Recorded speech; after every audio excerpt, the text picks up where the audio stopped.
According to Discover Ltd., leisure and tourism is the world's second largest industry in terms of money generated. Nevertheless, tourism can be two-edged sword for many areas. Common problems that tourism is associated with include environmental degradation and pollution, social impoverishment, or economic over-reliance on one source of income.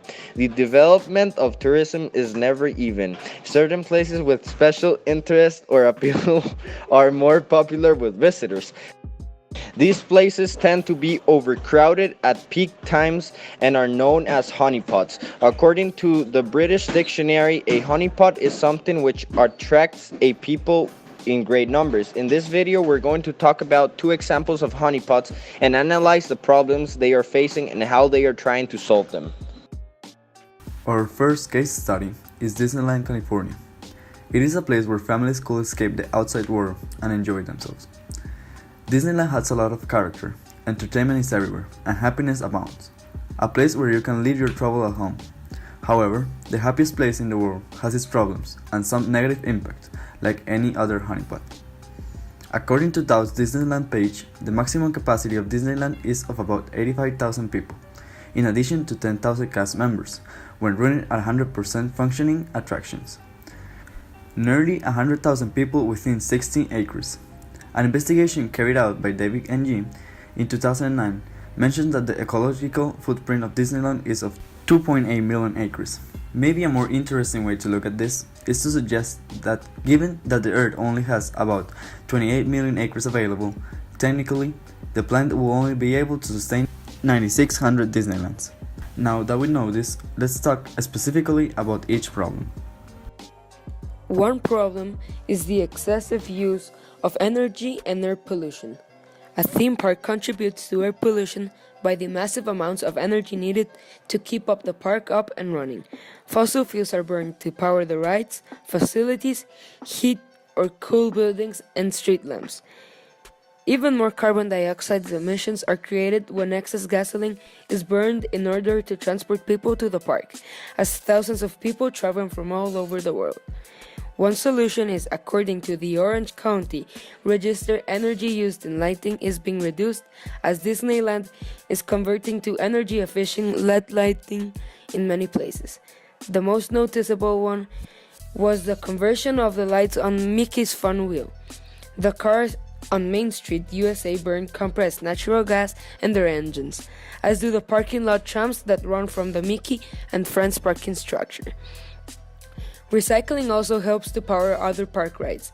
Via the cooking oil used in the fryers at the resort's restaurants, the used cooking oil is sent to a vendor and processed into biodiesel fuel used by the parks for its Mark Twain riverboats, and the steam-powered locomotives that put cars on the Disneyland Railroad.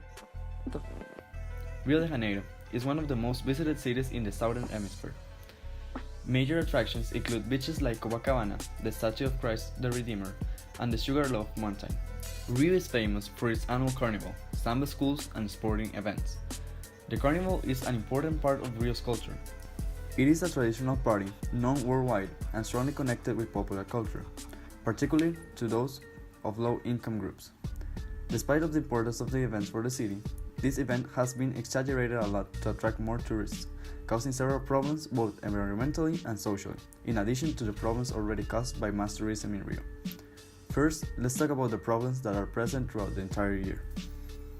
One problem are drugs and prostitution. There are a lot of people in the world that want to buy drugs in Brazil. Brazil is a huge, beautiful country, and because of the diversity in what is available there are so many people that are often there to do unsavory things. In 2015, police made 3 times more drugs-related arrests than they did in 2008. According to the Public Safety Institute and the state government of Rio de Janeiro, some 38 arrests were made per day for drug trafficking in Rio, up around 50% more than 2008. The great interest that there is from tourists for drugs in Rio promotes the illegal trafficking of this. Also, Rio has an image of a major sex tourism destination, as it's not illegal to offer sexual services. A special UN envoy said the problem of child prostitution and sexual exploitation in Brazil was worse than in most other countries because of poverty, crime, and tourism. Non-governmental organizations estimate that the number of child prostitutes in Brazil are between 100,000 and 500,000. A solution: young people wearing t-shirts saying sexual exploitation is a crime will distribute pamphlets to tourists across the city explaining that having sex with a person under 14 could land them in jail for up to 10 years. Also, police does regular raids in the areas in the city center, along Copacabana Beach, in the Barra de Tijuca neighborhood, and that are notorious for prostitution and drug trafficking. Now let's talk about a problem caused by the carnival, the change in the inhabitants' perception of the city. A lot of local inhabitants, known as cariocas, travel and leave the city while outsiders come from everywhere. From the peripheral cities, other places of Brazil and abroad, some of them not having place to sleep stay in the streets. This shows that for many locals there is so much clutter and exaggeration in the carnival that they prefer to leave their own city, not having a place to sleep, than staying in Rio during the carnival.